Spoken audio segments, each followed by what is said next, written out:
You feel it, don't you? That pressure building behind your chest. That weight you carry but never name. The anger that flashes through you at the smallest provocation. A slow driver, a misplaced word, a memory you can't shake.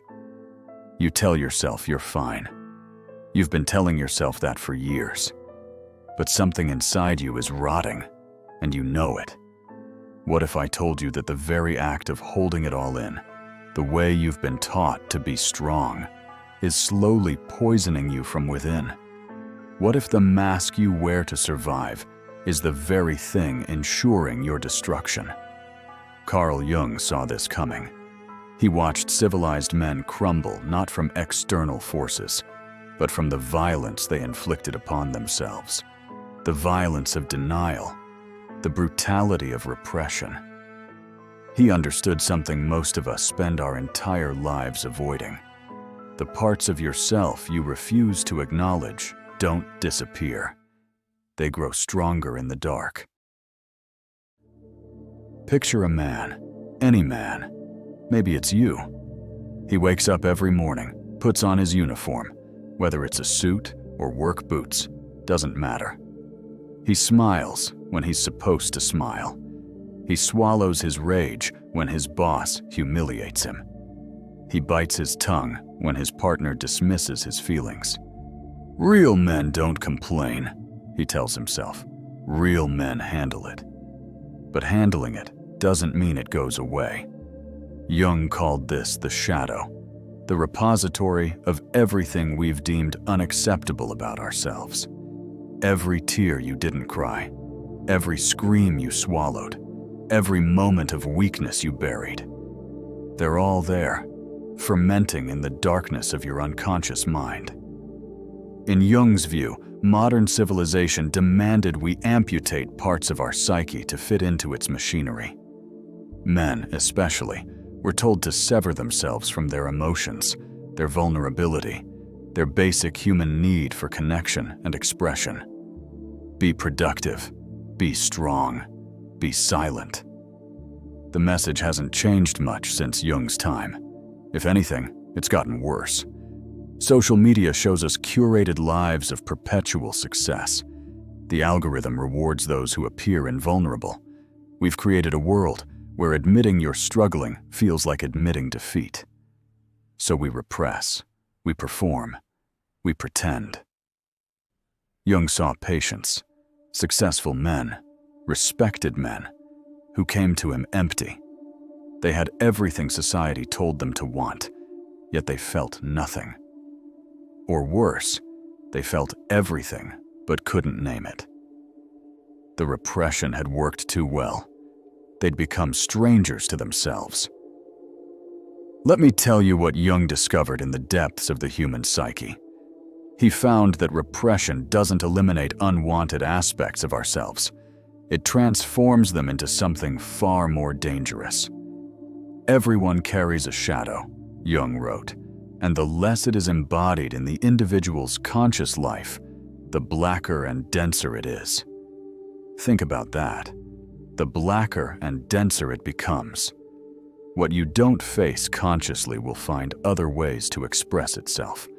It leaks out in bursts of inexplicable rage, in addictions that numb the pain you won't acknowledge, in the cruel words you speak to those you claim to love, in the dreams that wake you at 3 a.m., heart pounding, though you can't remember why.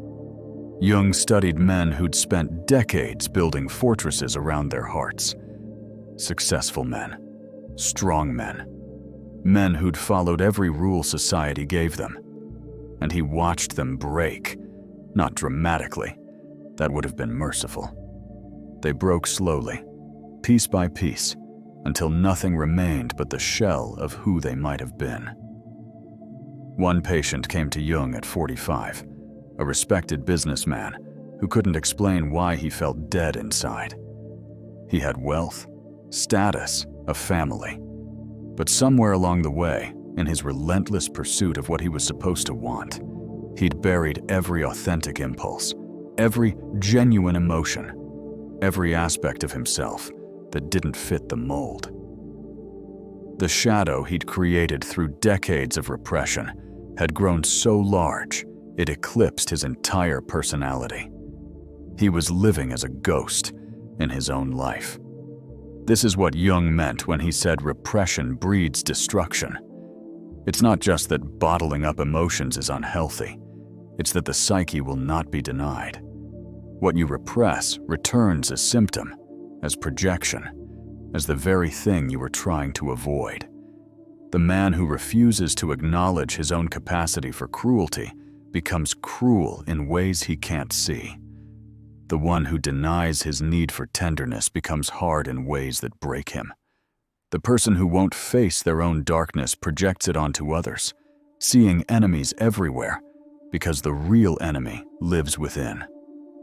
Look at the world around you. The random acts of violence, the sudden explosions of rage over trivial matters, the epidemic of men who reach middle age and realize they don't know who they are beneath the roles they play. These aren't isolated incidents. They're symptoms of a collective shadow, grown monstrous through generations of denial. Jung understood that every emotion you repress, every instinct you deny, every authentic part of yourself you sacrifice for acceptance, they all go somewhere. They go down, into the unconscious, where they fester and transform. What could have been healthy anger becomes poisonous resentment. What could have been appropriate sadness becomes crushing depression. What could have been natural fear becomes paralyzing anxiety. The shadow feeds on what you won't face, and eventually, it becomes strong enough to rule you from the darkness. Here's what Jung realized that most of us miss. Integration, not repression, is the path to psychological survival. You cannot defeat the shadow by denying it. You cannot outrun the parts of yourself you've deemed unacceptable. The only way through is to turn and face what you've been running from. This doesn't mean indulging every dark impulse or wallowing in negativity. It means acknowledging the full spectrum of your humanity. Yes, you have the capacity for rage. So what do you do with that knowledge? Yes, you feel pain, fear, loneliness. How can you hold these experiences without being consumed by them? The men who come undone aren't the ones who feel too much. They're the ones who feel nothing because they've spent so long numbing themselves. They've confused emotional suppression with emotional regulation. They've mistaken numbness for strength.